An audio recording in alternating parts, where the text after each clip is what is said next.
Hello दोस्तों, कैसे हैं आप लोग। दोस्तों आई होप आप सभी अच्छे होंगे, स्वस्थ होंगे, तंदुरुस्त होंगे और अपनी पढ़ाई मन लगा कर रहे होंगे। दोस्तों आज हम बात करेंगे ग्राम पंचायत अधिकारी भर्ती की। जी हाँ दोस्तों, यूपी ट्रिपल एससी की तरफ से पेट 2022 के आधार पर कुल 1468 पदों के लिए ये भर्ती प्रक्रिया स्टार्ट हुई थी। हालांकि इसका सिलेबस वगैरह जारी कर दिया गया है, लेकिन अभी इसका एग्ज़ाम डेट नहीं आया है। एग्ज़ाम कब होगा ये अभी फाइनलाइज नहीं हुआ है। तो दोस्तों आपको पता ही है एग्ज़ाम जब होगा तो होगा, लेकिन एग्ज़ाम की तैयारी होनी बहुत ज़रूरी है। और जैसे ही परीक्षा एजेंसी फाइनल हो जाती है, अभी आपको पता होगा कि दोबारा टेंडर जारी किया गया है और हफ्ते 10 दिन में ही परीक्षा एजेंसी फाइनल हो जाएगी। तो जैसे ही परीक्षा एजेंसी फाइनल हो जाती है तो आपकी जो रुकी हुई परीक्षाएँ हैं वो होना स्टार्ट हो जाएंगी। तो जो सबसे पहली परीक्षा आपकी होनी है वो यही होनी है, वीपीओ। ठीक है, एक तो वीपीओ का एग्ज़ाम है और दूसरा जूनियर असिस्टेंट। ठीक है, तो ये दो एग्ज़ाम हैं जो कि प्रायोरिटी पर रहेंगे, तो इसलिए हम इसकी तैयारी जो है स्टार्ट कर रहे हैं। वीपीओ के लिए मैं यहाँ लेकर आया हूँ मॉक टेस्ट सीरीज़। आज हम लोग पहला मॉक टेस्ट लगाएंगे और देखेंगे, पूरे 100 क्वेश्चन लगाएंगे दोस्तों। 100 मार्क्स के क्वेश्चन हैं। आप एनालाइज करिए, जो पूरा पैटर्न है, जो सिलेबस है, उसी के आधार पर चलेंगे। जैसे पंचायती राज में आपको पता है 65 क्वेश्चन आने हैं तो हम 65 क्वेश्चन इसमें करेंगे। कंप्यूटर से 15 क्वेश्चन आने हैं तो 15 इसमें से करेंगे। यूपी स्पेशल से 20 क्वेश्चन आने हैं तो 20 इसमें से करेंगे। ठीक है दोस्तों, तो सेम पैटर्न को लेकर के हम चलेंगे। बाकी आप अपना फीडबैक दीजिएगा कि कैसा है, इसको और कैसे इम्प्रूव किया जा सकता है। तो चलिए स्टार्ट करते हैं इस मॉक टेस्ट को और समय को नहीं गवाते ज़रा भी। स्क्रीन पे आपके क्वेश्चंस आ गए हैं तो फटाफट आप इसके आंसर देने स्टार्ट कर दीजिए। चलिए, पहला क्वेश्चन आपके सामने है, रॉयल कमीशन शाही आयोग की स्थापना कब की गई थी। दोस्तों आपको पता होगा कि एक रॉयल कमीशन की स्थापना की गई थी। विकेंद्रीकरण, स्थानीय स्वशासन के विकेंद्रीकरण की ओर ध्यान दिलाने के लिए इसकी स्थापना की गई थी। जो इसके अध्यक्ष थे वो थे CEH हॉबहाउस। तो CEH हॉबहाउस, इसके अलावा 5 मेंबर और थे। तो CEH हॉबहाउस इनकी अध्यक्षता में गठित किया गया था। ठीक है दोस्तों, इनकी अध्यक्षता में गठित किया गया था और इस आयोग की जो स्थापना की गई थी वो 1907 में की गई थी। कब की गई थी दोस्तों? तो 1907 में इसकी स्थापना की गई थी और इसने अपनी जो रिपोर्ट है वो 1909 में प्रस्तुत की थी। ये चीज़ आप ध्यान रखिएगा दोस्तों। फैक्ट तो बहुत सारे हैं, 100 क्वेश्चन है, उससे रिलेटेड अगर डिटेल बताना हो तो फिर वो वीडियो बहुत लंबा हो जाएगा। लॉन्ग वीडियो हो जाती है तो फिर आप देखते नहीं हैं, क्योंकि मॉक टेस्ट सीरीज़ की ये पहली वीडियो है।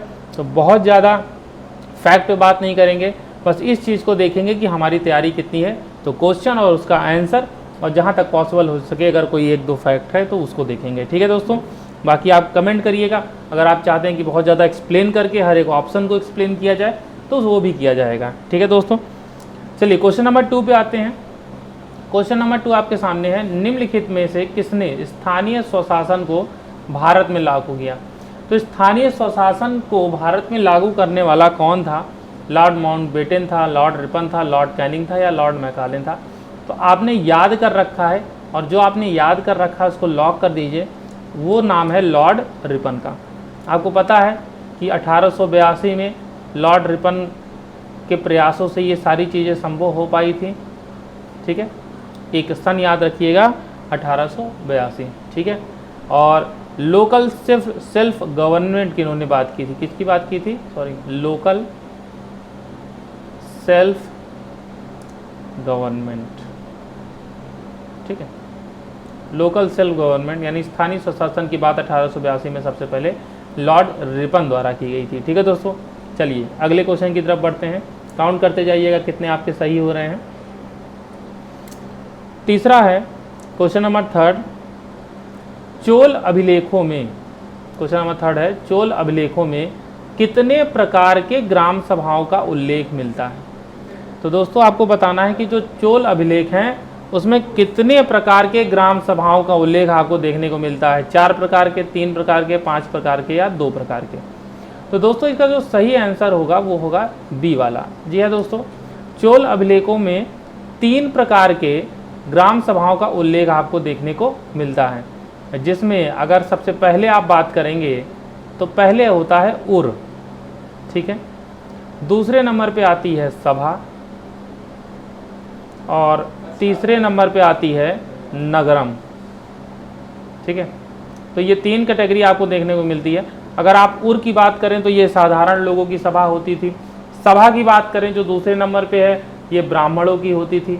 और नगरम में वयस्क लोग आते थे, जो पूंजीपति लोग होते थे। तो ये 3 कैटेगरी यहाँ पे आप देख सकते हैं दोस्तों। फोर्थ जो ऑप्शन है वो है, फोर्थ जो क्वेश्चन है वो आपके स्क्रीन पे है, उसे भी आप पढ़ें।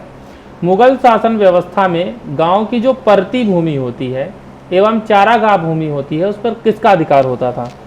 तो जो परती भूमि होती है यानी जिस पे कोई खेती नहीं हो रही है, या जो चारागाह भूमि होती है जहाँ पे पशु चराई करते हैं, उस पर किसका अधिकार होता है? ग्राम समुदाय का होता है, राज्य का होता है, ग्राम के मुखिया का होता है, या किसी का नहीं होता? दोस्तों इस पे जो मुगल शासन व्यवस्था में जो अधिकार होता था वो राज्य का होता था। अगर कोई परती भूमि है या चारागाह भूमि है तो उस पर किसका अधिकार होता था? उस पर राज्य का अधिकार होता था। दोस्तों अगर आपने एक चीज़ नोटिस किया हो या नहीं किया हो कि सबसे ऊपर मैंने आपको वो टॉपिक भी दे रखा है। जैसे आप यहाँ पे देखिए, पंचायती राज व्यवस्था का इतिहास था, उसके संबंध में संवैधानिक उपबंध। अब ये 10 का मतलब कि इसमें से 10 क्वेश्चन आने हैं। तो पूरे सिलेबस की अगर आपको जानकारी नहीं है ना, तो मॉक टेस्ट ये सॉल्व करते करते आपको सिलेबस भी रट जाएगा। तो हर एक टॉपिक से कितने क्वेश्चन आने हैं वो भी मैंने मेंशन कर दिया है, कौन सा क्वेश्चन किस टॉपिक से आ रहा है वो भी मैंने मेंशन कर दिया है। और भी इस प्रयास को और बेहतर किया जाएगा अगर आप लोग साथ देंगे, इसीलिए पहला वीडियो रिकॉर्डेड वीडियो डाल रहा हूँ। अगर आप लोग साथ दे देंगे, कमेंट बॉक्स में मैसेज करिएगा, तो इसको हम लाइव करेंगे। और दोस्तों कसम से मैं बता रहा हूँ, जब आप लाइव इस मॉक टेस्ट को सॉल्व करेंगे तो आपको इससे 4 गुना ज़्यादा मज़ा आने वाला है। तो लाइव मॉक टेस्ट जरूर सॉल्व करना चाहिए, उसमें ज़्यादा हमको सीखने को मिलता है, अपने आप को जांचने का मौका मिलता है।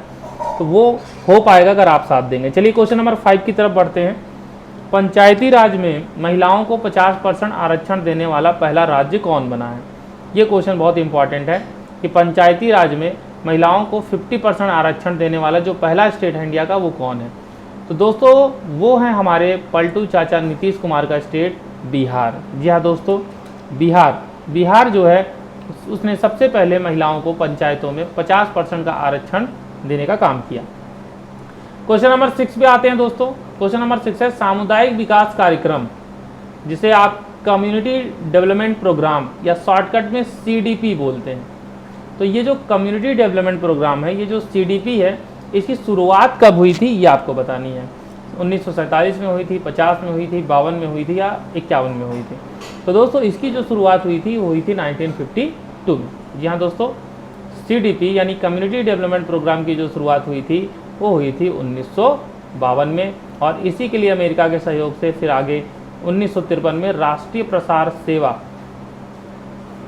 ठीक है दोस्तों, किसकी शुरुआत हुई थी? 1953 में राष्ट्रीय प्रसार सेवा की शुरुआत हुई थी, ये भी आप याद रखिएगा।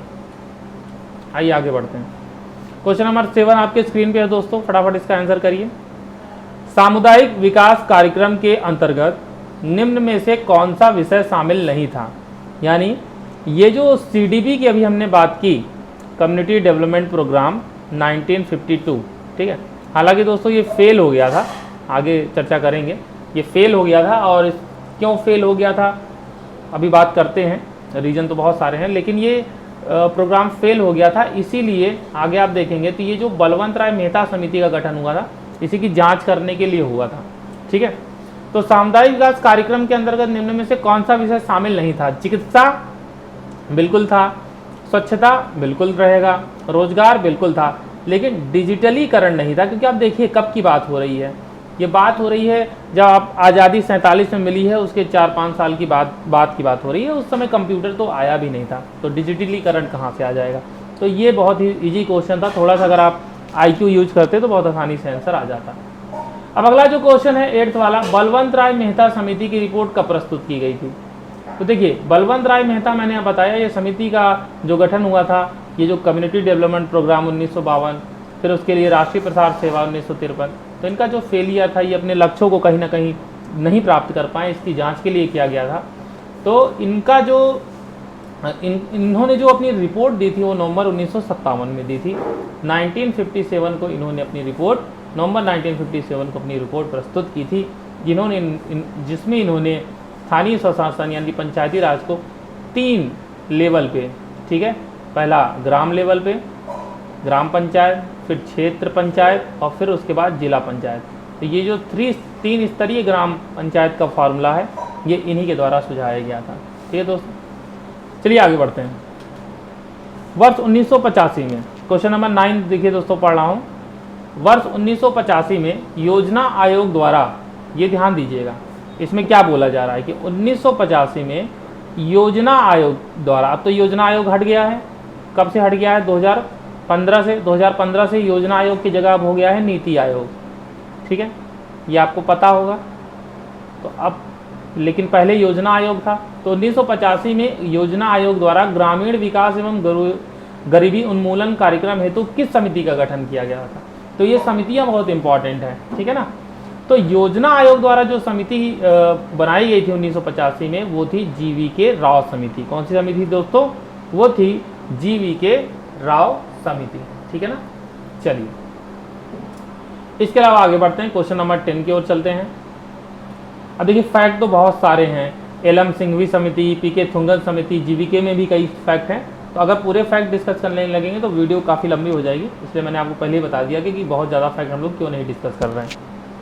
चलिए क्वेश्चन नंबर 10 में है, निम्नलिखित में से किस राज्य में 4 स्तरीय पंचायत है? अब आपको पता है कि हमने जो अमेंडमेंट किया, कौन सा? 73rd अमेंडमेंट, यानी 73वां संविधान संशोधन, उसके जरिए हमने क्या किया? पंचायतों को संवैधानिक दर्जा दिया। ठीक, अब इसमें हमने क्या किया? त्रिस्तरीय पंचायती व्यवस्था को अपनाया। अब इसमें क्या है? अच्छा, त्रिस्तरीय पंचायती व्यवस्था दी किसने थी? तो बलवंत राय मेहता समिति की रिपोर्ट से आई थी। ठीक, अब एक स्टेट ऐसा है जो कि है पश्चिम बंगाल। तो पश्चिम बंगाल में अगर आप देखेंगे तो 4 स्तरीय पंचायत आपको देखने को मिलती है। ठीक है दोस्तों, तो इसका जो सही ऑप्शन हो जाएगा वो हो जाएगा पश्चिम बंगाल। आगे बढ़ते हैं। संयुक्त प्रांत पंचायत अधिनियम 1947 विधानसभा द्वारा कब पारित किया गया? तो देखिए दोस्तों, इसमें कह रहा है कि जो संयुक्त प्रांत, क्योंकि आपको पता है कि उत्तर प्रदेश, यानी हमारा जो उत्तर प्रदेश है, उत्तम प्रदेश कह लीजिए, उत्तर प्रदेश कह लीजिए, प्यारा प्रदेश कह लीजिए, तो इसका शुरुआती नाम तो उत्तर प्रदेश था नहीं। ठीक है ना। तो पहले जो नाम था वो क्या था? यूनाइटेड प्रोविंस, या अगर हम कहें तो संयुक्त प्रांत। तो बात ये है कि संयुक्त प्रांत जो पंचायत अधिनियम 1947 आया, ये विधानसभा द्वारा कब पारित किया गया? तो ये दोस्तों पारित किया गया था 5 जून 1947। कब पारित किया गया था? 5 जून 1947 को ये विधानसभा द्वारा पारित किया गया था। ये चीज़ आप ध्यान रखिएगा। आगे बढ़ते हैं। उत्तर प्रदेश में पंचायतों की स्थापना कब हुई? क्वेश्चन नंबर 12 बताइए दोस्तों कि उत्तर प्रदेश में पंचायतों की स्थापना कब हुई? तो उत्तर प्रदेश में जो पंचायतों की स्थापना हुई दोस्तों, वो हुई संयुक्त प्रांत अधिनियम 1947 के द्वारा, और ये सबसे पहले हुई थी 15 अगस्त 1949 को। कब हुआ था दोस्तों? तो 15 अगस्त 1949 को संयुक्त प्रांत पंचायत अधिनियम द्वारा 1947 द्वारा उत्तर प्रदेश में पंचायतों की स्थापना हुई। इसको आप याद रखिएगा। अब देखिए यहाँ पे आपने एक चीज़ ध्यान नहीं दिया, मैंने भी ध्यान नहीं दिया कि 10 क्वेश्चन हमने पहले टॉपिक के निपटा दिए और ये दूसरा टॉपिक है। दूसरा टॉपिक कौन सा है? पंचायतों का वर्तमान स्वरूप उत्तर प्रदेश राज्य के परिप्रेक्ष्य में, इसमें से भी 10 क्वेश्चन आने हैं। तो भारतीय संविधान का अनुच्छेद 243 आपको बताना है कि ये जो अनुच्छेद है ये किससे संबंधित है? राज्य वित्त आयोग से संबंधित है, राज्य निर्वाचन आयोग से संबंधित है, पंचायतों की अवधि से संबंधित है, या पंचायतों की लेखा परीक्षा से संबंधित है? जल्दी से आप आंसर बताइए कि ये किससे संबंधित है।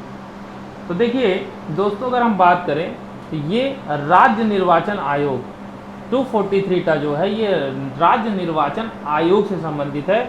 ये आपको याद रखना है, बहुत इंपॉर्टेंट ये अनुच्छेद है। और अगर हम राज्य वित्त आयोग की बात करें तो इसके लिए आपको याद रखना है आर्टिकल 243I, अनुच्छेद 243I आपको याद रखना है कि यह भारतीय संविधान के अनुसार ये राज्य वित्त आयोग के गठन की बात करता है, उससे रिलेटेड। ठीक है। उसके अलावा देखिए क्वेश्चन नंबर 14, पंचायतों को किस आम चुनाव में मतदाताओं की आयु 21 वर्ष से घटा करके 18 वर्ष कर दी गई? तो आपको पता है पहले 21 वर्ष थी मतदान की आयु, फिर उसको 18 कर दिया गया 61वें संविधान संशोधन द्वारा। तो ये जो 18 वर्ष कर दिया गया ये हुआ है चौथे पंचायत चुनाव से, 5वें 6वें या 7वें, आई थिंक 5वें से हुआ होगा। जी हाँ दोस्तों, 5वें जो पंचायत चुनाव थे उससे जो उम्र है वो 21 वर्ष से घटा करके कर दी गई 18 वर्ष। ठीक है दोस्तों, चलिए आगे बढ़ते हैं। पंचायती राज संस्थाओं के सशक्तिकरण के लिए किस वर्ष नोडल एजेंसी के रूप में पंचायती राज मंत्रालय, बहुत इंपॉर्टेंट क्वेश्चन है, बहुत बढ़िया क्वेश्चन है, कि पंचायती राज मंत्रालय का गठन कब किया गया? ठीक है, शुरुआत में तो था नहीं। तो पंचायती राज मंत्रालय जो बनाया गया वो बनाया गया सन 2004 में। इसको आप एकदम रट लीजिएगा, पक्का क्वेश्चन ये आने वाला है। पंचायती राज संस्थाओं के सशक्तिकरण के लिए जो नोडल एजेंसी बनाई गई वो पंचायती राज मंत्रालय बनाया गया। इसका मंत्री पंचायती राज मंत्री कहलाता है और ये बनाया गया 2004 में। क्वेश्चन नंबर 16 भी बहुत इंपॉर्टेंट है। क्वेश्चन नंबर 16 क्या कह रहा है कि ग्राम पंचायतों के कार्य व मत का उल्लेख पंचायत राज अधिनियम की किस धारा में हुआ है? धारा 15 और 16 में हुआ है, 14 या 15 में हुआ है, 20 21 में हुआ है, या 16 और 17 में हुआ है? तो फटाफट आप अपने आंसर दे दीजिए। इसका जो सही आंसर है वह है ऑप्शन ए, धारा 15 और 16। ठीक है दोस्तों, आइए आगे बढ़ते हैं। भारतीय संविधान का कौन सा अनुच्छेद पंचायतों के स्वशासन स्वरूप का वर्णन करता है?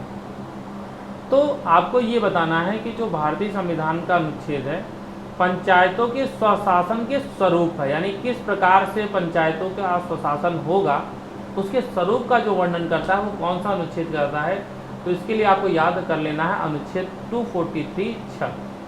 तो अनुच्छेद 243(6) ये जो स्वरूप पंचायतों के स्वशासन के स्वरूप का वर्णन करता है।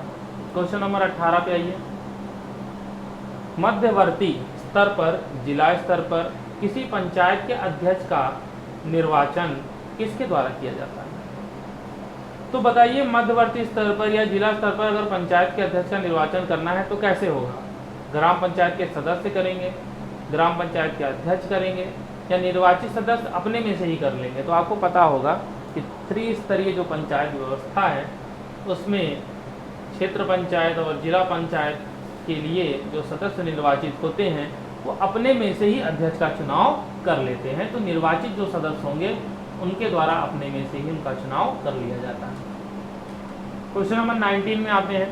किसी व्यक्ति के पंचायत का सदस्य चुने जाने के लिए निर्भरताएं संबंधी विवाद का विनिश्चय। निर्भरता मतलब एक तो अर्हता होती है, एक होती है निरर्ता, मतलब कोई पंचायत सदस्य चुन लिया गया और उसकी सदस्यता चली जाए।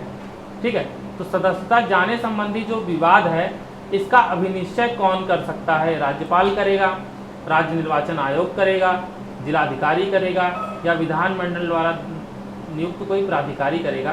तो देखिए, विधानमंडल जो एक नियुक्त करेगी प्राधिकारी, तो विधानमंडल द्वारा नियुक्त कोई प्राधिकारी ही इसका अभिनिश्चय कर सकता है। इसके अलावा क्वेश्चन देखते हैं 20। कह रहा है कि प्रत्येक ग्राम पंचायत द्वारा अपने कार्यों के लिए, क्रियान्वयन के लिए गठित समितियों में कौन शामिल नहीं है? तो जो ग्राम पंचायत होती है वो अपना कार्य कई सारी विभिन्न समितियों के माध्यम से करती है, जैसे नियोजन एवं विकास समिति, स्वास्थ्य एवं कल्याण समिति, जल प्रबंधन समिति। लेकिन जो परिवहन समिति है ये इस समिति में इन समितियों में शामिल नहीं होती है जो इनके लिए सहायता करे। ठीक है, तो परिवहन समिति अलग है। ये इसमें जो पूछा गया है कि कौन शामिल नहीं है, क्वेश्चन भी ध्यान से पढ़ा करिए। पूछा कि कौन शामिल नहीं है, तो परिवहन समिति शामिल नहीं है। बाकी ये तीनों समितियां तो है ही हैं, इनके अलावा भी बहुत सारी समितियां होती हैं जिनके माध्यम से वो सारे कार्य होते हैं। ठीक है, प्रशासनिक समिति होती है, नियोजन एवं विकास समिति होती है, शिक्षा समिति होती है, निर्माण समिति होती है, ठीक है, स्वास्थ्य एवं कल्याण समिति होती है, वो तो बता ही दिया, जल प्रबंधन समिति। मतलब टोटल आप ये 3 यहाँ पे दिए हुए हैं और 6 समितियाँ टोटल होती हैं। कितनी होती हैं? 6 होती हैं। तो 3 तो यहाँ पे दी हुई हैं आपके सामने, इसके अलावा 3 और होती हैं। ठीक है, अगर 3 और बाद एक प्रशासनिक समिति होती है। ठीक है, एक जो इसमें नहीं दिया है लिख देता हूँ मैं, प्रशासनिक, क्योंकि ये इम्पॉर्टेंट है समिति। प्रशासनिक समिति एक तो होती है। ठीक है, 4 हो गया, चलिए 4th हो गया। 5th अगर मैं बात करूँ तो 5th में आपका आ जाएगा निर्माण कार्य समिति। निर्माण कार्य समिति, ठीक है, फिक्स हो गया। और एक 6 की बात कर लें, क्योंकि मैंने आपको बोला कि 6 समिति होती है, तो एक और होता है जिसको आप बोलते हैं शिक्षा समिति।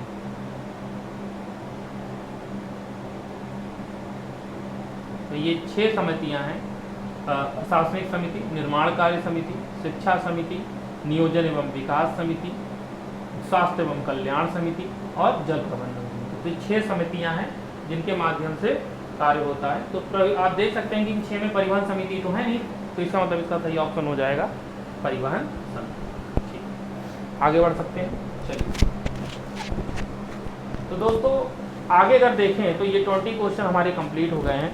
और ये अब देखिए अगला जो टॉपिक आ गया है, ये तीसरा टॉपिक आ गया है। 2 टॉपिक हमने कंप्लीट कर लिया है और अगला टॉपिक अगर आप यहाँ पे देख पा रहे हैं तो ये है पंचायतों के वित्तीय स्रोत व कार्य योजना। इसमें से भी 10 क्वेश्चन आने हैं, आइए देखते हैं।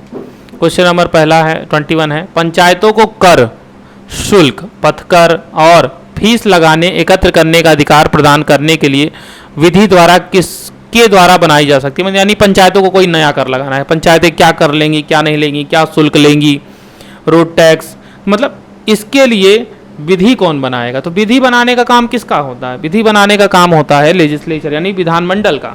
ठीक है दोस्तों, जैसे संसद होती है, पार्लियामेंट होती है, वो विधि बनाती है, तो ये सेंट्रल लेवल पे होती है। तो राज्य के स्तर पे विधानमंडल होता है जो विधि बनाने का काम करता है। तो इसका ऑप्शन हो जाएगा राज्य का विधानमंडल, ये बनाएगा विधि नियम।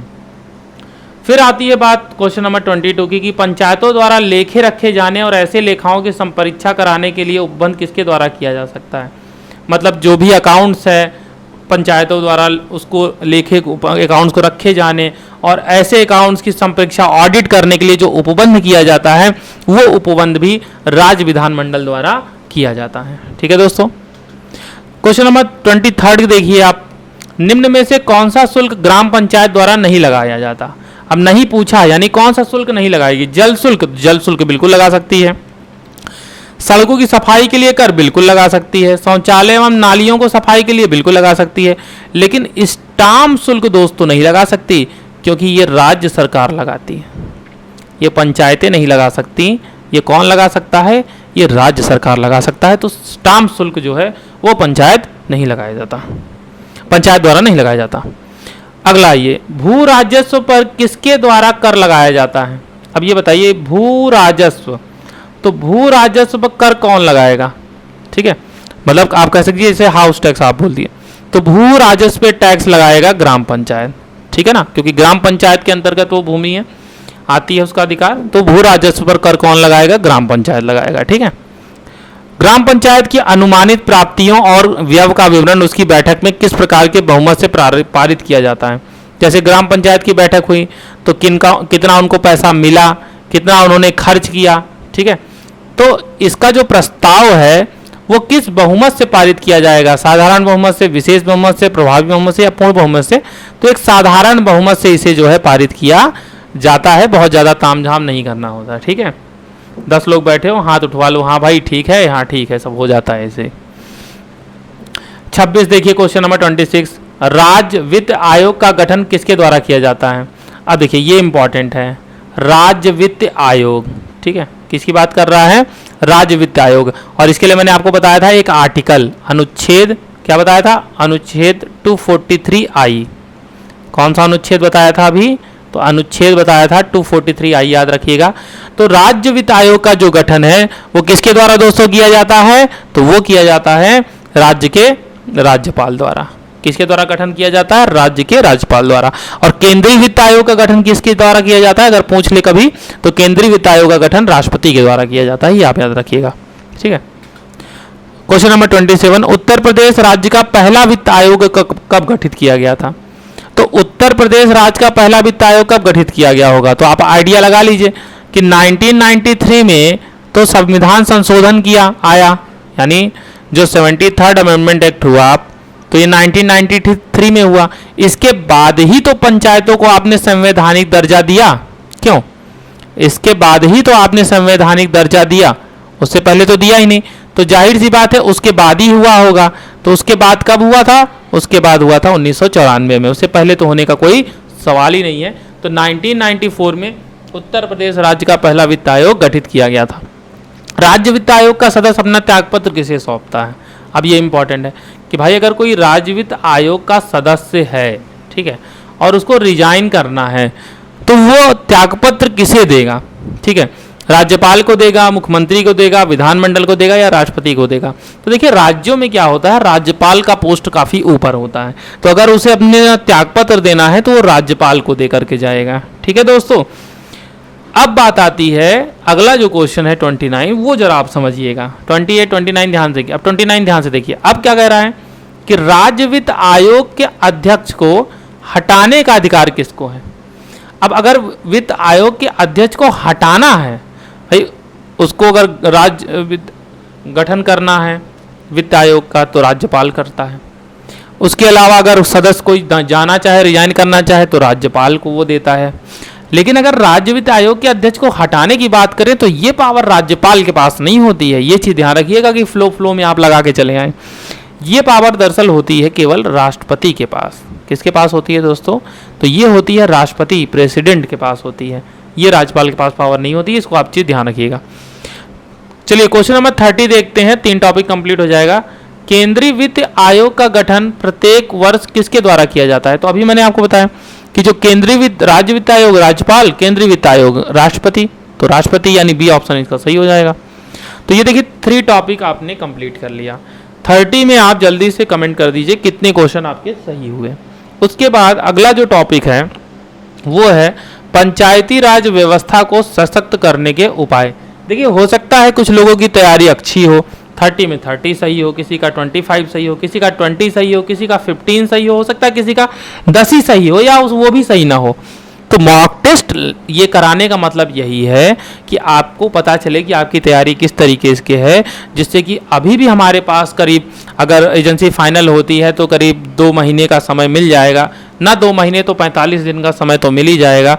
तो उस दौरान हम अच्छे से टॉपिक पे डिस्कशन कर सकते हैं, उस पर और कंटेंट पढ़ सकते हैं, तैयारी कर सकते हैं। ठीक है दोस्तों, तो होपलेस नहीं होना है कि 30 में आपके 10 ही क्वेश्चन सही हुए तो आपने वीडियो को बंद कर दिया, आगे और भी अच्छे बेहतरीन क्वेश्चन हैं वो आप छोड़ देंगे। ठीक है, तो अपने आप को एनालाइज करिए अच्छे तरीके से। चलिए क्वेश्चन नंबर 31 पे आइए। इस टॉपिक में से पंचायती राज व्यवस्था को सशक्त करने के उपाय, इस टॉपिक में से केवल 5 ही क्वेश्चन आने हैं। तो पहला क्वेश्चन है कि पंचायती राज मंत्रालय कब बनाया गया था। अच्छा ये देखिए क्वेश्चन रिपीट हो गया, अभी हमने पीछे ही पढ़ा था पंचायती राज मंत्रालय कब बनाया गया, तो 2004 में बनाया गया था। ये क्वेश्चन रिपीट हो गया है। आगे आइए, उत्तर प्रदेश नगर पंचायत अधिनियम कब पारित हुआ, ये क्वेश्चन अच्छा है, तो ये बताइए आप। ये क्वेश्चन अच्छा है कि उत्तर प्रदेश नगर पंचायत अधिनियम कब पारित किया गया था, तो ये आप याद कर लीजिए 1959 में पारित किया गया था कि उत्तर प्रदेश नगर पंचायत अधिनियम 1959 में, सॉरी माफी चाहूंगा, 1959 में पारित किया गया था। अगला क्वेश्चन है 33, ग्राम पंचायतों के लिए मॉडल नागरिक चार्टर में व्यापार लाइसेंस जारी करने के लिए कितनी समय सीमा निर्धारित है। तो जो नागरिक चार्टर है, मॉडल नागरिक चार्टर है, तो ग्राम पंचायतों के लिए इसमें 3 दिन का समय निर्धारित किया गया है। जी हाँ दोस्तों, आपने अप्लाई किया तो 3 दिन के अंदर आपको लाइसेंस जारी करना मिल जाएगा। ठीक है दोस्तों, क्वेश्चन नंबर 34 देखिए, कह रहा है कि सामुदायिक शौचालय कॉम्प्लेक्स के निर्माण में पंचायत का योगदान कितने प्रतिशत का होता है। अब कोई सामुदायिक कम्युनिटी शौचालय बन रहा है तो उसमें जो ग्राम पंचायत है, पंचायत कितना योगदान देगी, 10% का देगी, 20% का देगी, 30% का देगी या 25% का।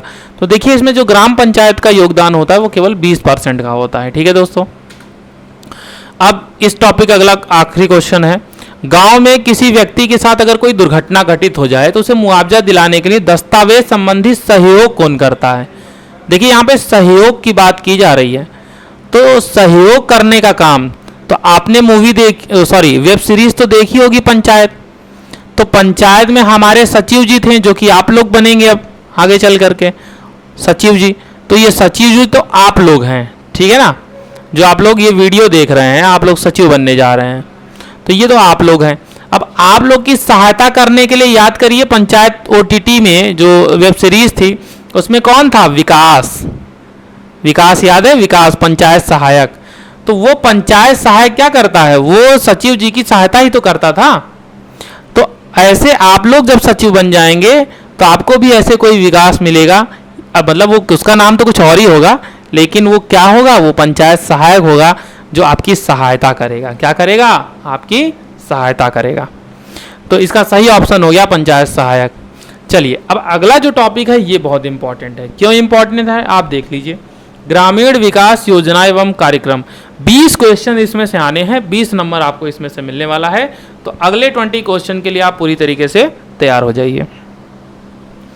चलिए क्वेश्चन नंबर 36, स्वतंत्रता के पश्चात ग्रामीण जल आपूर्ति योजना किस वर्ष प्रारंभ की गई थी? ठीक है, जब हमें आज़ादी मिल गई तो उसके बाद बहुत सारी योजनाएं चलाई गई जिससे कि हमारे देश की जो स्थिति है उसमें सुधार हो सके। तो उसी के क्रम में एक योजना चलाई गई, ग्रामीण जल आपूर्ति योजना, और इस योजना को संचालित किया गया था सन 1954 में। कब किया गया था दोस्तों?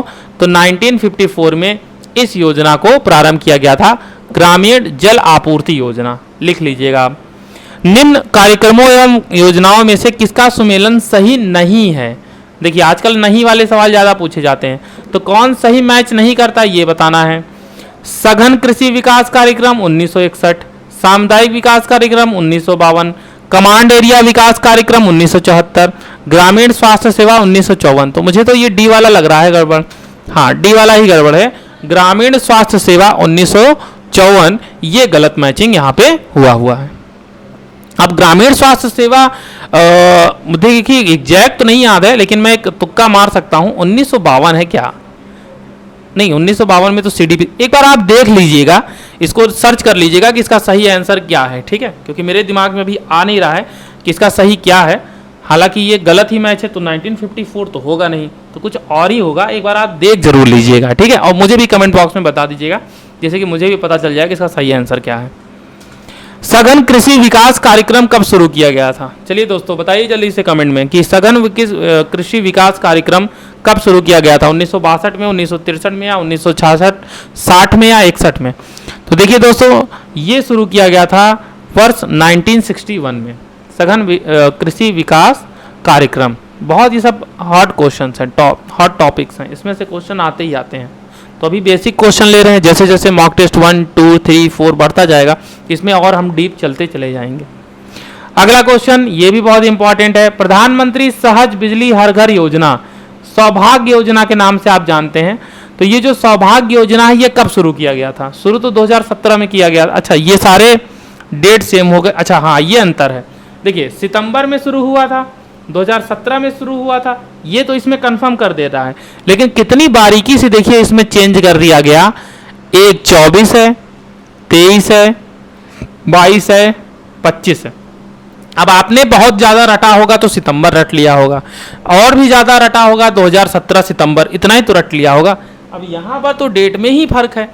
अब 22, 23, 24, 25 कंफ्यूजन पैदा करने के लिए ऐसे क्वेश्चन डिजाइन किए जाते हैं। इसका सही आंसर है दोस्तों डी, 25 सितंबर 2017। इसको लॉक कर लीजिए, लिख लीजिए, रट लीजिए। 25 सितंबर 2017 को सौभाग्य योजना, प्रधानमंत्री सहज बिजली हर घर योजना। तो यहाँ पे आपको ये डेट तो याद करनी ही है। इस पूरी योजना का नाम प्रधानमंत्री सहज बिजली हर घर योजना, ये भी याद रखना है। साथ ही साथ इसको शॉर्टकट में किस नाम से जानते हैं? सौभाग्य योजना के नाम से, ये भी याद रखना है। 3 क्वेश्चन यहाँ से याद रखने हैं आपको।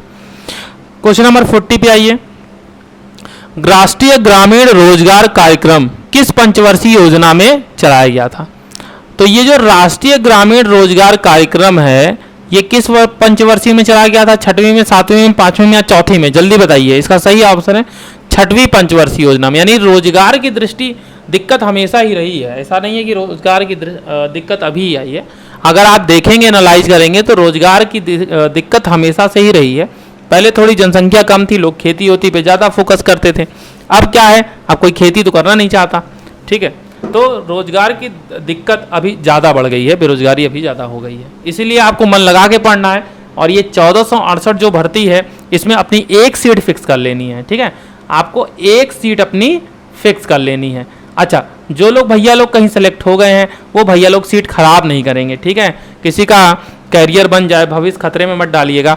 अब आप कहीं सेलेक्ट हो गए हैं, आपको पता है, लेकिन आप अपने आप को दिखाने के लिए कि नहीं, हाँ आपको लग रहा है कि जहाँ पे आप हैं उससे आपको अच्छा यहाँ पे चांस है तो आप बिल्कुल करिए, ठीक है। लेकिन अगर ज़्यादा अंतर नहीं है तो एक सीट फिर खराब मत करिए, क्योंकि जहाँ से छोड़ के आएंगे वहाँ भी सीट खराब हो गई, यहाँ भी सीट खराब कर देंगे। तो इसमें एक सीट आप पक्की कर लीजिए। 1468 जो भर्ती है इसमें एक सीट आपकी पक्की हो जानी चाहिए आज ही, मतलब आज ही, ऐसा नहीं है कि ये 100 क्वेश्चन देखने के बाद ही आप पक्की हो जाएगी, पढ़ना पड़ेगा आपको। क्वेश्चन नंबर 41, मुख्यमंत्री योगी आदित्यनाथ द्वारा मिशन शक्ति अभियान किस जिले से आरंभ किया गया था?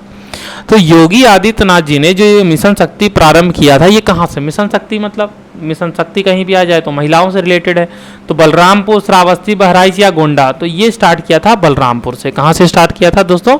तो बलरामपुर से स्टार्ट किया था। हरियाली योजना कब शुरू की गई थी दोस्तों?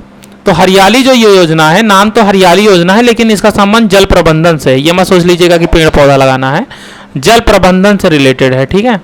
तो ये जो योजना है, बताइए ये योजना कब शुरू किया गया था?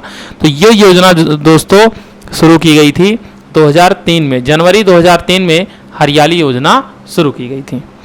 अगला देखिए, स्वर्ण जयंती ग्राम स्वरोजगार योजना, स्वर्ण जयंती ग्राम स्वरोजगार योजना, ये बनेगा ना।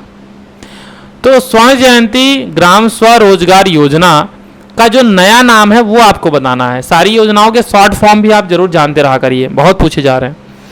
तो जो स्वर्ण जयंती ग्राम स्वरोजगार योजना है, इसका जो नया नाम है वो है दोस्तों राष्ट्रीय ग्रामीण आजीविका मिशन। क्या है नया नाम? तो इसका नया नाम है राष्ट्रीय ग्रामीण आजीविका मिशन। अब इसका शॉर्ट फॉर्म बनाएंगे तो national rural livelihood mission, NRLM बनेगा, ठीक है। तो SGSRY को किस में कन्वर्ट किया गया? NRLM में, यानी स्वर्ण जयंती ग्राम स्वरोजगार योजना का नया नाम राष्ट्रीय ग्रामीण आजीविका मिशन कर दिया गया। चलिए, राष्ट्रीय ग्राम स्वराज अभियान RGSA, अब ये तो बहुत ही इंपॉर्टेंट है, सिलेबस में है। तो राष्ट्रीय ग्राम स्वराज अभियान, सॉरी रोजगार निकल जाता है, क्या करें, रोजगार की ही दिक्कत है इसलिए रोजगार ही आ जाता है जुबान पे। तो राष्ट्रीय ग्राम स्वराज अभियान जो है के लिए वित्त पोषण पैटर्न केंद्र और राज्यों के बीच क्या रखा गया है? तो ये आपको बताना है कि केंद्र का कितना परसेंटेज होगा और राज्यों का कितना परसेंटेज होगा, ये आपको बताना है। तो इस पे देखिए क्या है, इसमें 60-40 का रेशियो है। इसमें किसका रेशियो है? तो इसमें 60-40 का रेशियो है, वो पूर्वोत्तर वाला जो होता है एक्सेशन छोड़ करके, ठीक है।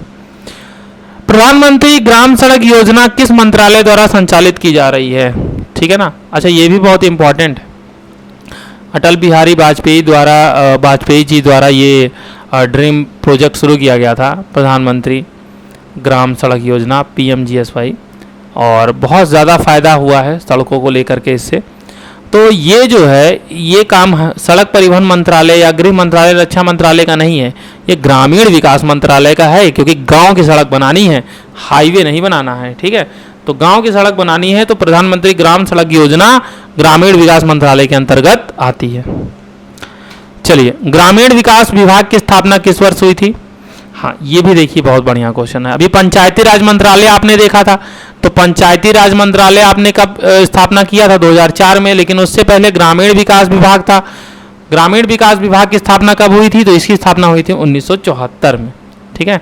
तभी तो गाँवों का विकास होगा, जब उसका एक विभाग होगा, उसका मंत्री होगा, तभी विकास कर पाएगा भाई। तो प्रधानमंत्री ग्राम सड़क योजना किस प्रधानमंत्री द्वारा प्रारंभ की गई थी? देखिए, अभी मैंने आपको बताया कि प्रधानमंत्री ग्राम सड़क योजना, ये शॉर्ट फॉर्म बहुत याद रखिएगा, फंस जाते हैं मामले। इस पे क्वेश्चन आया था लेखपाल में शॉर्ट फॉर्म से ही। तो प्रधानमंत्री ग्राम सड़क योजना ये अटल बिहारी वाजपेयी जी के द्वारा प्रारंभ किया गया था। आइए आगे, जल जीवन मिशन को पूर्ण करने के लिए क्या लक्ष्य निर्धारित किया गया? अच्छा, ये देखिए, ये भी इंपॉर्टेंट है, जल जीवन मिशन JJM। तो जल जीवन मिशन को पूर्ण करने के लिए जो लक्ष्य निर्धारित किया गया है 2019 से 2024 का निर्धारित किया गया है। 5 साल का लक्ष्य दे दिया गया 2019 से 2024, नहीं पूरा होगा तो आगे बढ़ा देंगे, दिक्कत ही क्या है। जल जीवन मिशन के तहत खर्च मदों में, यानी जल जीवन मिशन JJM, अब इसमें बताइए, हाँ अभी कह रहा है कि इसमें केंद्र और राज्य का क्या अनुपात चलेगा। अभी RGSA में तो 60 और 40 का था, अभी हमने पीछे देखा कि जो राष्ट्रीय ग्राम स्वराज अभियान था इसमें कितना था रेशियो, इसमें तो रेशियो 60-40 का था। अब ये बताओ कि जल जीवन मिशन में केंद्र और राज्य का क्या अनुपात है, क्या यहाँ भी 60-40 है या 90-10 या 75-25 है? ठीक है, नहीं, तो यहाँ पे 50-50 का मामला है, 50 आधा तुम खर्चा करो आधा हम खर्चा करें, ये वाला रेशियो चल रहा है। ठीक है दोस्तों, चलिए क्वेश्चन नंबर 50, चलिए 50 पे आ गए हैं, बहुत अच्छी है, आधा शतक हो गया है, अभी शतक भी हो जाएगा। राष्ट्रीय ग्राम स्वराज अभियान के तहत किन राष्ट्रीय महत्व के विषयों को प्राथमिकता दी जाएगी?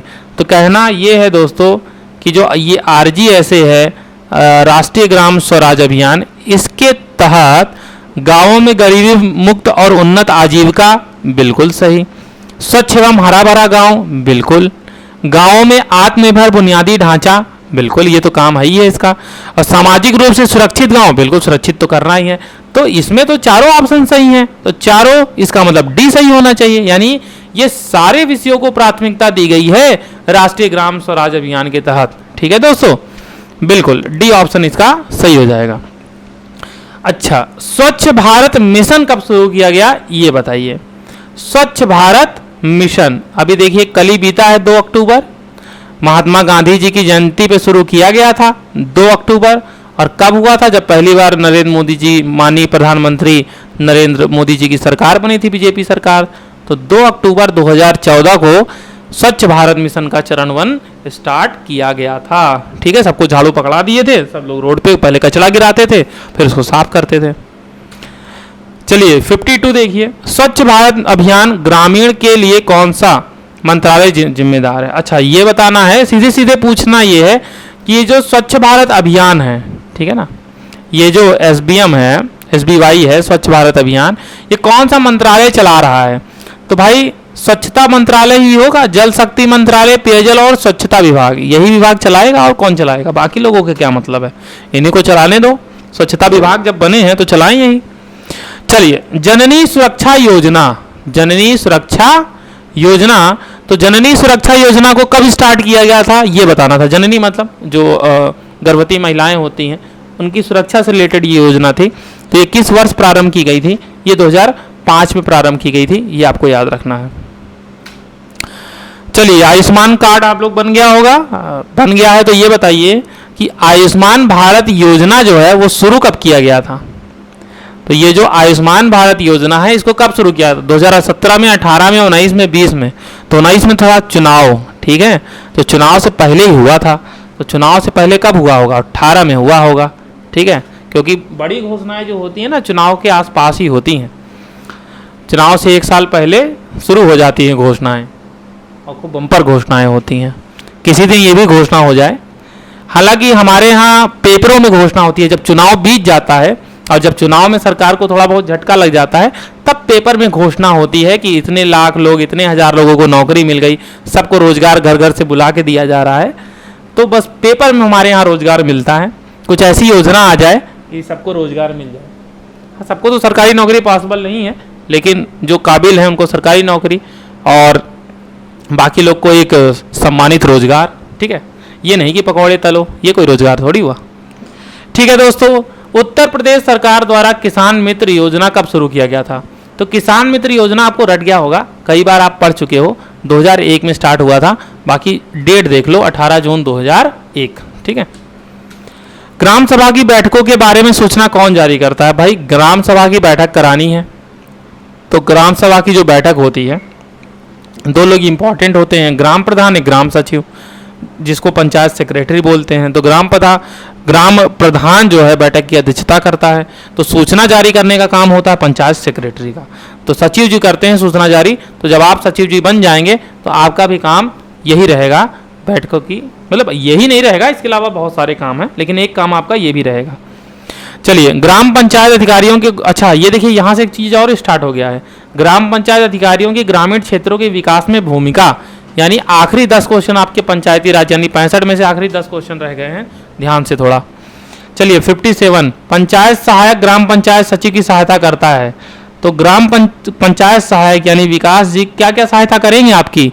ग्राम पंचायत के अभिलेखों के रखरखाव में बिल्कुल ये काम करेंगे, पंचायत के नियामक कार्यों के निष्पादन में बिल्कुल करेंगे, ग्राम सभा की बैठक कराने में बिल्कुल करेंगे, यानी इन सभी कार्यक्रमों में आपकी सहायता करेंगे। ठीक है दोस्तों। इसके अलावा अगर आप कह देंगे कि चाय ले आ दीजिए, पान खिला दीजिए, तो इसकी सहायता नहीं करना है, मतलब ऐसा करिएगा भी नहीं। ठीक है। अब बाकी पंचायत सहायक हैं, आप उनसे ऊपर रहेंगे तो मना तो नहीं कर सकते, लेकिन आप ऐसा मत करने लगिएगा कि कल को सचिव जी बन जाए तो उनसे पान मंगवाने लग जाइए, चाय मंगवाने लग जाइए। चलिए आगे चलते हैं। क्वेश्चन नेक्स्ट, एक आदर्श ग्राम पंचायत में क्या नहीं होता। अब आपको बनानी है आदर्श ग्राम पंचायत, क्योंकि आपको भर्ती इसीलिए किया जा रहा है। ठीक है, टाइम पास करने के लिए थोड़ी भर्ती किया जा रहा है, आपको इसलिए भर्ती किया जा रहा है कि आप टैलेंटेड हैं, तो जाकर के एक आदर्श ग्राम पंचायत बनाइए। तो आदर्श ग्राम पंचायत में क्या नहीं होगा, क्या वहाँ पे खुले में शौच से मुक्ति होगी या नहीं होगी? बिल्कुल होगी। संस्थागत प्रसव बिल्कुल होना चाहिए, बच्चों का टीकाकरण बिल्कुल होना चाहिए, तभी तो आदर्श ग्राम है। लेकिन अगर वहाँ बच्चों से काम कराएंगे यानी बाल श्रम करवाएंगे तो क्या आदर्श ग्राम पंचायत हुई? नहीं हुई। तो एक अगर आदर्श ग्राम पंचायत है तो वहाँ पे बाल श्रम नहीं होगा। तो जब सचिव जी बन जाइएगा तो ये चीज़ ध्यान रखिएगा कि आपके पंचायत में बाल श्रम ना होने पाए। ठीक है। वर्तमान में ग्राम पंचायत का सचिव कितने ग्राम पंचायत का कार्य देखता है? ठीक है ना, मतलब आमतौर पर ये वीडियो की बात कर रहा है, विलेज डेवलपमेंट ऑफिसर यानी ग्राम विकास अधिकारी की बात कर रहा है। तो आमतौर पे देखा जाए तो ग्राम विकास अधिकारी जो होता है वो करीब 5 ग्राम पंचायतों के कार्यों को देखता है वर्तमान में। ठीक है दोस्तों। ग्राम प्रधान कम से कम कितने सदस्यों की मांग पर विशेष बैठक बुला सकता है? अब ग्राम प्रधान जो है एक विशेष बैठक बुला सकता है, तो उसके लिए कम से कम कितने सदस्यों की मांग होनी चाहिए? कम से कम जो कुल सदस्य हैं उसका 1/5 भाग होना चाहिए। कोरम भी होता है, तो कुल सदस्यों के 1/5 भाग लोग बुलाएंगे बैठक, तो बिल्कुल बैठक बुला सकता है, विशेष स्पेशल बैठक। बाकी जो जेन्युइन बैठक होती है, रूटीन बैठक होती है, वो तो होगी ही। ठीक है, एक रबी फसल के बाद एक खरीफ फसल के बाद। बाकी एक चीज़ और है कि किसी दो बैठकों के बीच में 2 महीने से ज़्यादा का अंतर भी नहीं होना चाहिए। नॉर्मली हर महीने एक बैठक तो होनी चाहिए, हर बैठक करा लो, 30 दिन में एक बैठक ही तो करानी है, कर लो।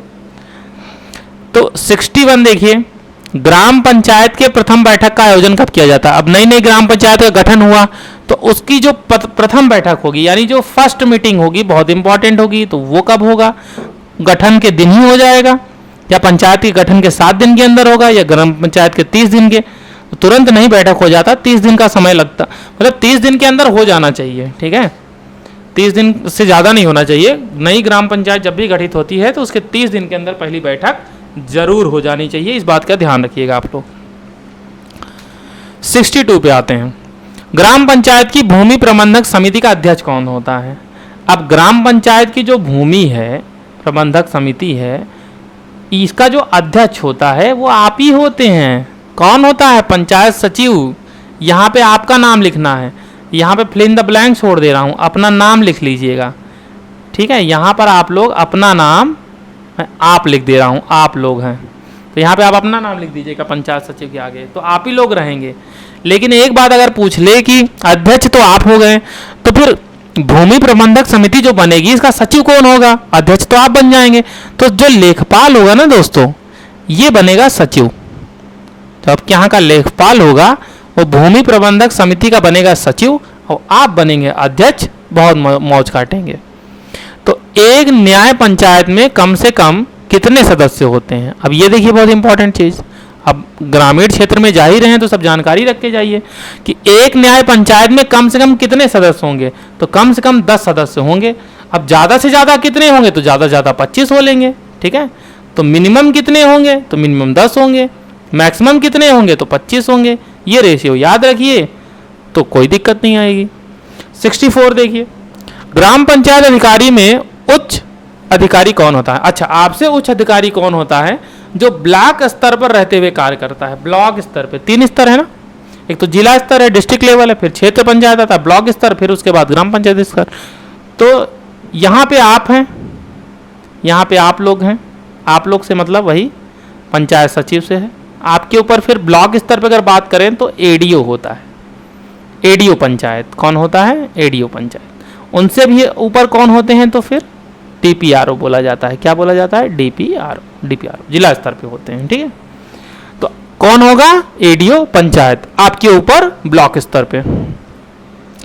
चलिए, जन्म और मृत्यु पंजीकरण संशोधन विधेयक 2023 लोकसभा में कब पेश किया गया था, ये बताइए। क्योंकि आप लोग जन्म और मृत्यु पंजीकरण अधिकारी के रूप में भी काम करेंगे, ये भी काम रहेगा आपका, जन्म और मृत्यु का पंजीकरण करिए।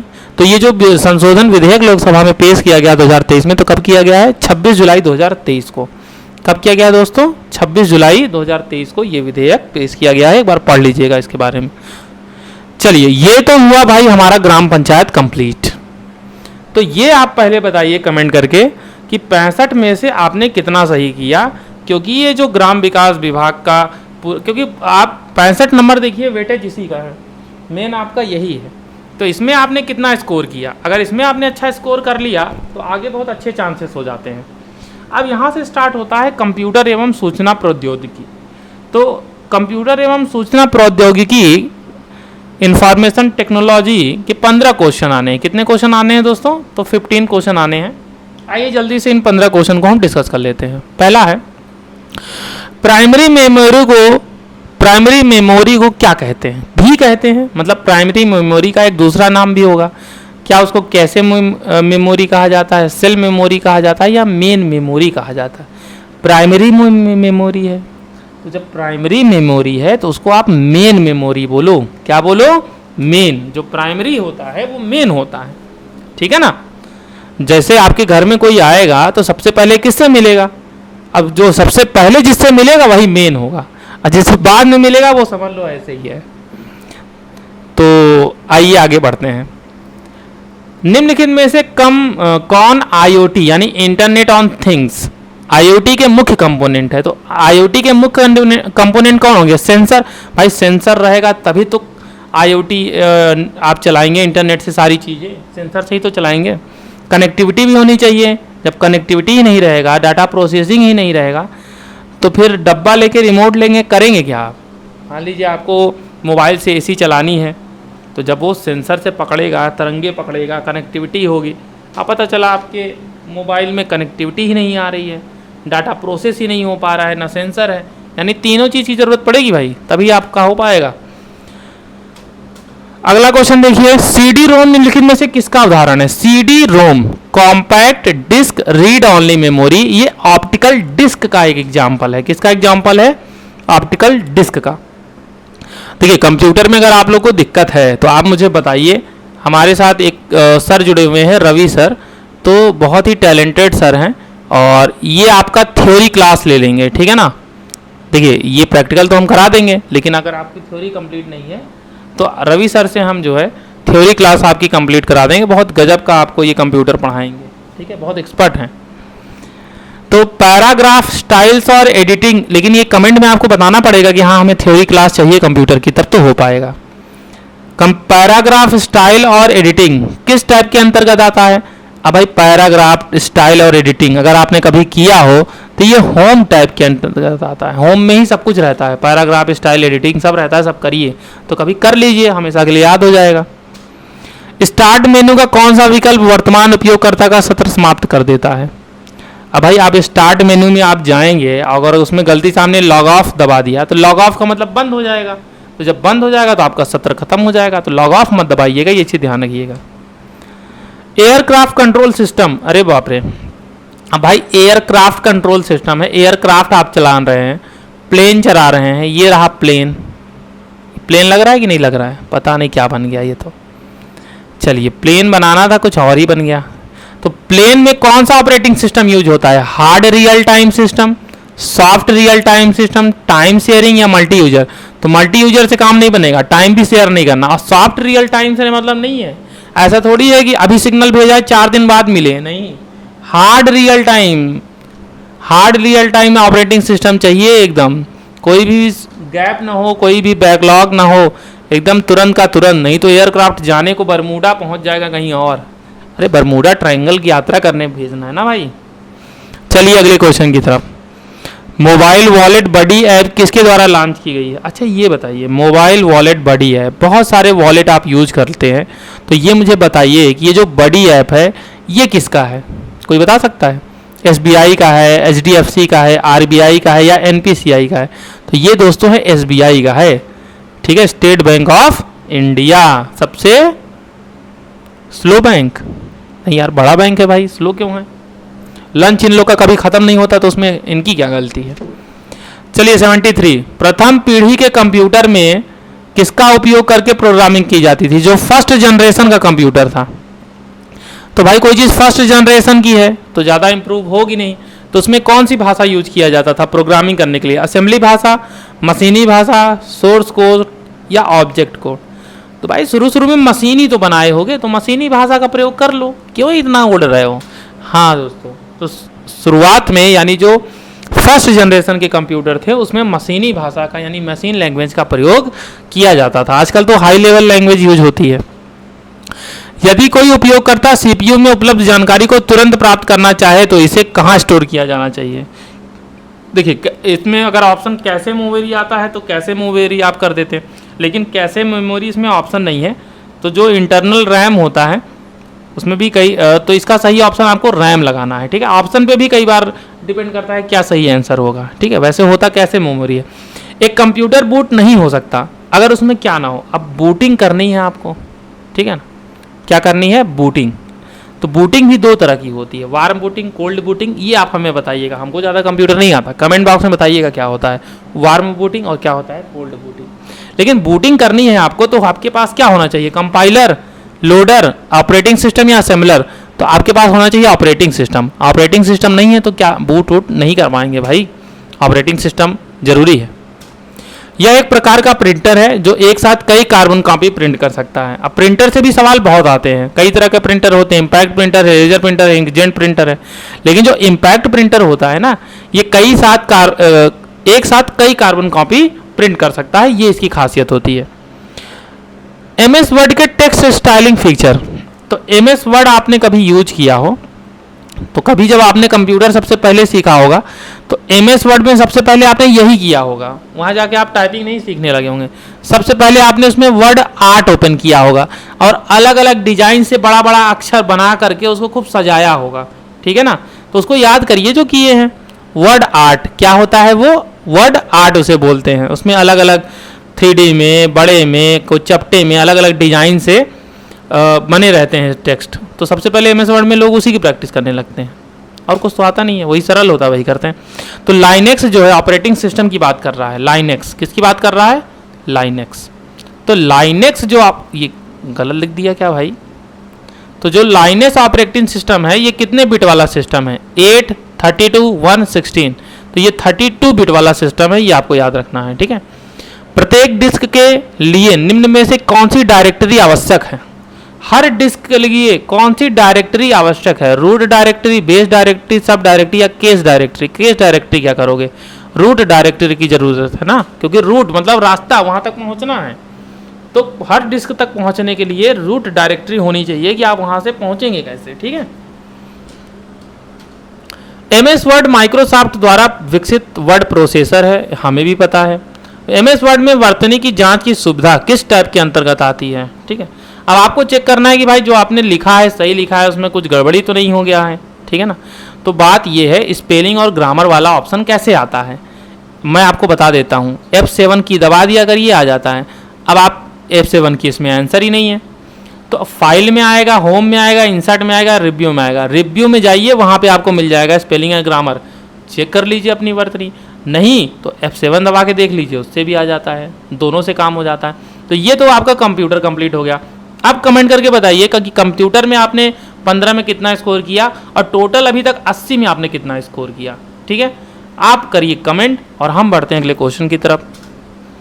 चलिए, उत्तर प्रदेश का सर्वाधिक अनुसूचित जाति प्रतिशतता वाला जिला निम्न में से कौन सा है? क्वेश्चन ध्यान से पढ़िएगा, अगले 20 लास्ट 20 इंपॉर्टेंट क्वेश्चन।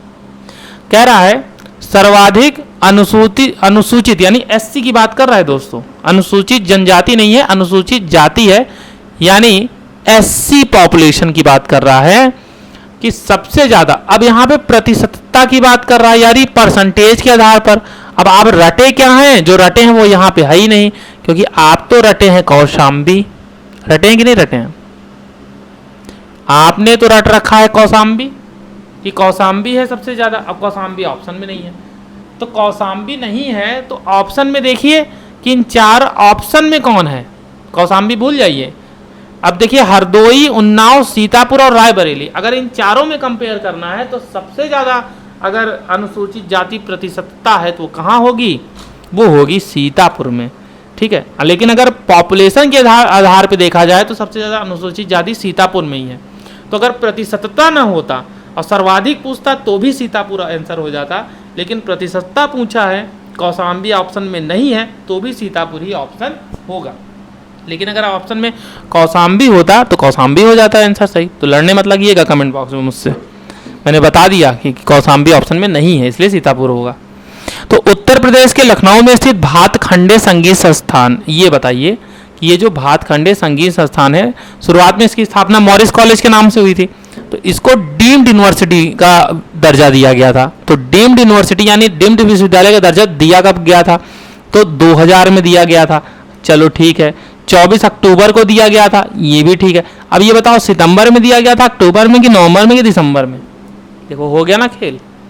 इसीलिए बहुत कंक्रीट स्टडी यानी डिटेल स्टडी करनी होती है। अगर आपने आधी बात याद की है तो मामला फंस जाएगा। अब जिन लोगों ने ईयर की याद किया होगा उनके लिए दिक्कत हो जाएगी। ठीक है, तो ईयर यहाँ पे सेम कर दिया, यहाँ पे डेट भी सेम कर दिया, अब यहाँ पे मंथ में कंफ्यूजन कर दिया, तो मंथ क्लियर कर लीजिए। ये मिला था 24 अक्टूबर 2000 को, 24 अक्टूबर जो कि होता है संयुक्त राष्ट्र दिवस, ये भी आपको पता है। और संयुक्त राष्ट्र यानी यूएन डे, यूएन का तो कोई मतलब ही नहीं है ना, जैसे लीग ऑफ नेशंस फेल हो गया था, अभी तो यूएन फेल हो गया है, क्या ही कर रहा है। इजराइल ईरान लड़ रहे हैं, रसिया यूक्रेन को तबाह कर रहा है, मतलब यूएन का काम ही क्या रह गया है, बस बैठो चाय पानी करो और थोड़ी निंदा उंदा कर दो, और इनकी कोई सुनता उनता नहीं है। सुनते तो फिर ईरान इजराइल क्यों लड़ रहे होते, और वहाँ पे यूक्रेन और रसिया क्यों लड़ रहे होते, चाइना तो कभी सुनते ही नहीं था, तो कौन सुनता है इनकी, कोई नहीं सुनता। तो डोनाल्ड ट्रंप ने एक बात सही कही थी कि ये जो यूनाइटेड नेशन है ना, यहाँ कुछ होता नहीं है, बस आते हैं गप्पे मारते हैं चाय पीते हैं बस चले जाते हैं। बंदा बोलता ज़्यादा है लेकिन सच ही बोल देता है कभी कभी। चलो आगे। माता राजेश्वरी मंदिर निम्न में से कहाँ पर स्थित है? अब बताइए, बहुत मंदिर आप लोग पढ़ लिए हैं, तो मुझे ये बताइए कि माता राजेश्वरी मंदिर जो है ये कहाँ पर है? हरदोई में है, उन्नाव में है, सीतापुर में है, रायबरेली में है। तो ये मंदिर दोस्तों आप नोट कर लीजिए, ये उन्नाव में है। कहाँ है दोस्तों? ये मंदिर है उन्नाव में। बहुत अच्छा मंदिर है, कभी जाइए घूमिए, सचिव जी बन जाइए, माता जी से मान लीजिए माता जी हमको बना दीजिए सचिव जी। अरे बनेंगे तो मेहनत से ही, तो क्या ही जाता है, अगर माता जी का थोड़ा सा हेल्प लक मिल गया तो दर्शन कराइएगा। उत्तर प्रदेश एवं अन्य प्रदेशों के कारागार कर्मियों के प्रशिक्षण हेतु संपूर्णानंद कारागार प्रशिक्षण संस्थान। अच्छा देखो यहाँ भी क्या है कि कारागार में जो कर्मी हैं उनके प्रशिक्षण के लिए संपूर्णानंद कारागार प्रशिक्षण संस्थान बनाया गया है। अब ये बताओ कहाँ पे है? वाराणसी में है, प्रयागराज में है, लखनऊ में है, गोरखपुर में है, बताओ कहाँ पे है संपूर्णानंद कारागार प्रशिक्षण संस्थान? तो ये दोस्तों हैं कहाँ? लखनऊ में। जी हाँ दोस्तों, कहाँ पे है ये? लखनऊ में। ज़्यादातर लोग वाराणसी टिक किए होंगे, अगर वाराणसी नहीं किए होंगे तो प्रयागराज किए होंगे, और जो नहीं किए हैं, जो लखनऊ टिक किए हैं, तो वो तो बहुत पैर छूने वाला काम कर लिए हैं। बहुत बढ़िया। चलिए, निम्न में से कौन सी रचना मलिक मोहम्मद जायसी की नहीं है? बहुत बढ़िया। मलिक मोहम्मद जायसी बहुत प्रेम की रचना करते थे, तो इन्होंने पद्मावत लिखी, अखरावट लिखी, आखिरी कलाम भी लिखा, लेकिन प्रेम तरंग लिखने से चूक गए, क्योंकि प्रेम तरंग किसने लिखा? प्रेम तरंग लिख दिया भारतेंदु जी ने, हमारे भारतेंदु हरिश्चंद्र जी ने लिख दिया। ठीक है, तो पद्मावत, अखरावट, आखिरी कलाम ये तो मलिक मोहम्मद जायसी जी की रचना है, लेकिन प्रेम तरंग इनकी रचना नहीं है, क्योंकि प्रेम तरंग भारतेंदु हरिश्चंद्र जी की रचना है। अब ये बताइए कि निम्न में से कौन सा पूर्वांचल का एक प्रमुख लोकगीत है? रसिया है, कजरी है, आला है या बिरहा है? तो पूर्वांचल में दोस्तों जो लोकगीत है वो बिरहा है। क्या है? बिरहा। और आला बुंदेलखंड का है, ठीक है ना। कजरी ये मिर्जापुर के आसपास ज़्यादा, और रसिया ये इधर बरसाने में ज़्यादा गाया जाता है, मथुरा वृंदावन का जो इलाका है। तो इसका सही ऑप्शन हो जाएगा बिरहा। ठीक है दोस्तों, चलिए आगे। स्वामी हरिदास जी ने बैजू बावरा को निम्न में से कौन सा राग सिद्ध करवाया था? दीपक राग, मेघ राग, मालकौस राग। अच्छा ऑप्शन डी देखिए कितना अच्छा है, बैजू बावरा हरिदास जी के शिष्य ही नहीं थे, तो ये भी देख लीजिए। अरे भाई जब शिष्य नहीं है तो राग राग क्यों वहां पे सिद्ध करवाएंगे, ऐसा भी था क्या? तो बैजू बावरा जो हैं ये स्वामी हरिदास जी के शिष्य थे, तानसेन भी थे। तो तानसेन जी को तो उन्होंने दीपक राग, कौन सा राग, सॉरी दीपक तो लिखा ही है, ये सिद्ध करवाया था तानसेन जी को, ठीक है। लेकिन बैजू बावरा को इन्होंने मेघ राग जो है सिद्ध करवाया था। मेघ राग, ये राग गा देते थे तो बादल उदल घेर लेते थे, और तानसेन जब दीपक राग गा देते थे तो गर्मी लगने लगती थी। एक बार अकबर जो है कहा तो दीपक राग गा दिए थे। दीपक राग जब गा दिए थे तो पूरे सभा में सबको गर्मी महसूस होने लगी। अच्छा एक मैं भूल रहा हूं, आप लोग बताइएगा कि मालकौस राग किसको सिद्ध कराया था? उनका नाम मेरे दिमाग से निकल गया है, कमेंट बॉक्स में बता दीजिएगा कि ये जो मालकौस राग है ये किसको सिद्ध कराया था, ठीक है, बता ही दीजिएगा। शतपथ ब्राह्मण में निम्न में से किस महाजनपद का उल्लेख हुआ है? आपको पता है महाजनपद काल में, वैदिक काल, कितने महाजनपद थे? तो 16 महाजनपद थे। 16 में से 8 अपने यूपी में थे। 16 में से 8 कहाँ थे? अपने यूपी में थे। तो ये बताइए कि कुरु, पांचाल, कौशल, सूरसेन, इसमें से कौन सा महाजनपद है जिसका उल्लेख शतपथ ब्राह्मण में हुआ है? तो शतपथ ब्राह्मण में दोस्तों कौशल, ये जो अवध वाला इलाका है ना, कौशल, इसका उल्लेख किया गया था। ये चीज आप ध्यान रखिएगा। कौशल की राजधानी कमेंट में जरूर बता दीजिएगा मुझे। कमेंट में इसलिए कहता हूं ना कि मुझे भी पता चले कि कोई देख रहा है या नहीं देख रहा है। तो कमेंट में अगर कोई कमेंट करेगा कि हाँ भाई कौशल की राजधानी ये है, तो मुझे पता चल जाएगा ना भाई देखो 88 नंबर का क्वेश्चन आंसर दे रहा है, इसका मतलब ये शुरू से देखा होगा, तो मुझे भी थोड़ा अच्छा फील होगा, लगेगा कि हाँ मेहनत कुछ सही दिशा में जा रही है। तो बताइए 1885 में अंग्रेजों के शासनकाल के दौरान झांसी में, जालौन में और हमीरपुर में इन जिलों की सिंचाई सुविधा के लिए एक नहर का निर्माण किया गया। उस नहर का नाम क्या था? शारदा नहर, पूर्वी यमुना नहर, ऊपरी गंगा नहर? बिल्कुल नहीं, ये थी बेतवा नहर। कौन सी नहर थी? बेतवा नहर, जिसका काम झांसी, जालौन और हमीरपुर यानी ये जो बुंदेलखंड वाला इलाका है यहाँ पानी पहुँचाने का, सिंचाई सुविधा उपलब्ध कराने का था।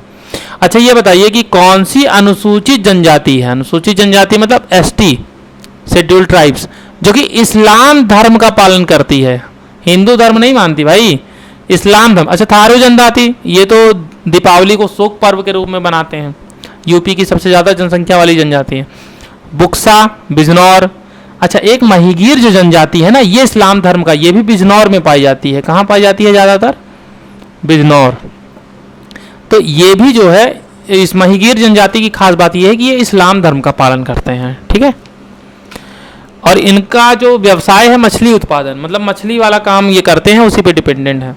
उत्तर प्रदेश में भूतत्व एवं खनिज कर्म निदेशालय, तो भूतत्व और खनिज कर्म निदेशालय, इसकी स्थापना कब हुई थी? तो इसकी स्थापना हुई थी 74 में हुई थी क्या? नहीं, 74 में तो निगम की स्थापना हुई थी, 55 में हुई थी, 1955। जी हाँ दोस्तों, भूतत्व एवं खनिज कर्म निदेशालय की जो स्थापना हुई थी 1955 हुई थी, और खनिज निगम की स्थापना 1974 में हुई थी, देख लीजिएगा। उत्तर प्रदेश के ललितपुर का सुनराई क्षेत्र, ये देखिए बहुत अच्छा क्वेश्चन है ये वाला, ललितपुर का सुनराई क्षेत्र। अब ललितपुर में यूरेनियम, तांबा, सोना भी थोड़ा बहुत पाया जाता है, लेकिन अब पूछा है कि जो सुनराई क्षेत्र है, तो ललितपुर का जो सुनराई क्षेत्र है बेसिकली वो तांबे के लिए ज़्यादा फेमस है। किसके लिए फेमस है? केवल होता ललितपुर। तो क्वेश्चन क्या पूछ रहा है उस पर आंसर डिपेंड करेगा, ठीक है। ललितपुर जब आप रटना स्टार्ट करते हैं तो यूरेनियम का नाम आता है तो भी ललितपुर रट लेते हैं, तांबा आएगा तो भी ललितपुर रटेंगे, सोना आएगा तो भी ललितपुर रटेंगे। लेकिन जो इस क्वेश्चन का सही ऑप्शन है यानी ललितपुर जो सुनराई क्षेत्र है वो तांबे के उत्पादन के लिए जाना जाता है। चलिए, उत्तर प्रदेश में कटरा सहकारी दुग्ध समिति इलाहाबाद की स्थापना कब हुई थी? कटरा सहकारी दुग्ध समिति, ये बताइए इसकी स्थापना 7 में हुई थी, 17 में, 27 में या 37 में? तो इसकी स्थापना हुई थी वर्ष 1907 में, ये चीज ध्यान रखिएगा। पटना पक्षी वन्यजीव विहार, तो पटना पक्षी वन्यजीव विहार ये कहाँ स्थित है? पहली बात तो जैसे पटना नाम देखेंगे आप कहेंगे बिहार जाओ, ये तो बिहार में होगा, तो बिहार में नहीं है, यूपी में है। यूपी में पटना पक्षी वन्यजीव विहार है, और यूपी के किस जिले में है? तो एटा जिले में है। कहाँ है दोस्तों? पटना पक्षी वन्यजीव विहार, ये एटा जिले में है, ये आप याद रखिएगा। चलिए, हाल ही में केंद्रीय नागरिक उड्डयन मंत्री ज्योतिरादित्य सिंधिया जी ने उत्तर प्रदेश में 5 नए हवाई अड्डों का उद्घाटन करने की घोषणा की है। तो निम्न में से कौन सा जिला इनमें सम्मिलित नहीं है? तो देखिए, अभी जो घोषणा किए हैं ना, उसमें आजमगढ़ भी है, उसमें श्रावस्ती भी है, उसमें अलीगढ़ भी है, चित्रकूट भी है और रायबरेली भी है। लेकिन नहीं, हाँ चित्रकूट तो है कंफर्म, अब रायबरेली है या कोई और है थोड़ा सा उसमें कन्फ्यूजन है, लेकिन चित्रकूट है। लेकिन बांदा नहीं है उसमें, बांदा में हवाई अड्डा की घोषणा नहीं किया है। ठीक है, तो इन 5 के बाद जब उद्घाटन कर देंगे ना तो टोटल हो जाएगा 19 हवाई अड्डा हमारे यहाँ। चलिए, लंबाई के आधार पर भारत के शीर्ष 10 में से उत्तर प्रदेश के कितने एक्सप्रेसवे हैं? अच्छा, लंबाई के आधार पर भारत के शीर्ष 10 में उत्तर प्रदेश के कितने एक्सप्रेसवे हैं? लेंथ के आधार पर बताना है कि टॉप 10 में कितने हैं, 4 हैं या 5 हैं? 4 हैं, शायद 4 हैं। तो उत्तर प्रदेश के 4 हैं। अभी एक बन रहा है, कौन सा बन रहा है? गंगा एक्सप्रेसवे बन रहा है, उसकी भी लंबाई काफ़ी अच्छी है। उसके बाद 5 हो जाएंगे, तो अभी तो 4 हैं फिलहाल के लिए। चलिए, क्वेश्चन नंबर 97, निम्न में से कौन सा जिला उत्तर प्रदेश के राज्य राजधानी क्षेत्र का हिस्सा नहीं है? अच्छा देखिए, ये अच्छे से सेटिंग नहीं हो पाई इसकी, तो बताइए कि राष्ट्र राजधानी क्षेत्र SCR, जैसे आपने पढ़ा था NCR नेशनल कैपिटल रीजन, उसी के तर्ज पर हमारे यहाँ माननीय मुख्यमंत्री जी के निर्देश में स्टेट कैपिटल रीजन यानी SCR की घोषणा हुई है। अब इसमें कौन कौन है? तो इसमें लखनऊ है, अब लखनऊ तो होगा ही है, लखनऊ तो होगा ही, रायबरेली है, रायबरेली भी है, सीतापुर है, सीतापुर भी है, लेकिन इसमें सुल्तानपुर नहीं है। इसके अलावा इसमें हरदोई है, एक मिनट लिख ही देता हूँ, टोटल 6 हैं जिले। कितने हैं दोस्तों? 6 जिले हैं, ये याद रखिएगा। ठीक है, तो एक तो आपका लखनऊ हो गया, दूसरा हो गया रायबरेली, फिर उसके बाद सीतापुर है। ठीक है, सीतापुर, और 3 तो ये दिया ही था। इसके अलावा कौन सा है? हरदोई है, हरदोई है। इसके अलावा उन्नाव भी है और बाराबंकी है, बाराबंकी। तो ये 6 जिले हैं, याद रखिएगा। बुलंदशहर स्थित आनंदा डेयरी, तो एक आनंदा डेयरी है दोस्तों, ये बुलंदशहर में है, और इसने क्या किया है, राज्य सरकार की पहल पर डेयरी सेक्टर को बढ़ावा देने के लिए किस देश की कंपनी के साथ समझौता किया है? अमेरिका की कंपनी, नॉर्वे की कंपनी, या मैक्सिको की कंपनी, या ब्राजील की कंपनी? दोस्तों ब्राजील की एक कंपनी है। ठीक है, ब्राजील की एक कंपनी है जिसके साथ ये टाई अप हुआ है कि आनंदा डेयरी ने उनके साथ समझौता किया है, जिससे कि डेयरी सेक्टर में ग्रोथ कराई जा सके। ठीक है, तो इसका ब्राजील हो जाएगा और इसका सुल्तानपुर, क्योंकि इसमें पूछा था कौन हिस्सा नहीं है, तो सुल्तानपुर हिस्सा नहीं है, ये चीज़ ध्यान रखिएगा, और ब्राजील के साथ टाई अप हुआ है। चलिए दोस्तों, बहुत अच्छा, अगर आप अभी तक हमारे साथ थे। अब आखिरी 2 क्वेश्चन बचा हुआ है, देख लेते हैं। हाल ही में उत्तर प्रदेश के लखनऊ में स्थित उर्दू अकादमी सभागार में साधो जग दर्शन मेला का आयोजन निम्न में से किसकी जयंती मनाने के लिए किया गया? तो एक तो आपको ये पता चल गया कि उर्दू अकादमी सभागार कहाँ है, लखनऊ में है, और यहाँ पे ये जो साधो जग दर्शन मेला आयोजित किया गया है, ये कबीर दास की जयंती मनाने के लिए किया गया। और आज के मॉक टेस्ट 1 का लास्ट क्वेश्चन है, भारतीय वायुसेना द्वारा हाल ही में उत्तर प्रदेश के किस जिले में भीष्म पोर्टेबल क्यूब्स नामक अस्पताल का परीक्षण किया गया है? तो इंडियन एयरफोर्स IAF ने हाल ही में आगरा में एक पोर्टेबल भीष्म पोर्टेबल क्यूब्स का अस्पताल का परीक्षण किया है। ठीक है दोस्तों, तो ये थे आपके 100 मॉक टेस्ट, 100 क्वेश्चन। आप मुझे बताइए कि 100 में से आपने कितने क्वेश्चन सही किए। साथ ही साथ अगर आपको थोड़ा सा भी प्रयास सराहनीय लगा हो तो लाइक का बटन दबाने में कोई पैसा नहीं खर्चा होगा, लाइक का बटन दबा दीजिए। और अगर आप संतुष्ट हुए हैं तो शेयर भी कर दीजिए, इसमें भी कोई पैसा नहीं खर्चा होगा। और एक काम और कर दीजिए, कमेंट कर दीजिए, गाली मत दीजिएगा, कमेंट में अच्छी अच्छी बातें लिखिएगा, जो क्वेश्चन पूछे हैं जो आंसर वो दीजिएगा। और अगर आपके कमेंट पॉजिटिव आते हैं तो हम इसको लाइव सेशन करेंगे और मॉक टेस्ट 2 जल्दी लेकर के आएंगे। ठीक है दोस्तों, तो लाइक, कमेंट, शेयर, और हाँ, अगर चैनल पे पहली बार आए हैं तो चैनल सब्सक्राइब करने का भी काम आप ही का है। तो दोस्तों मिलते हैं अगले मॉक टेस्ट में, तब तक के लिए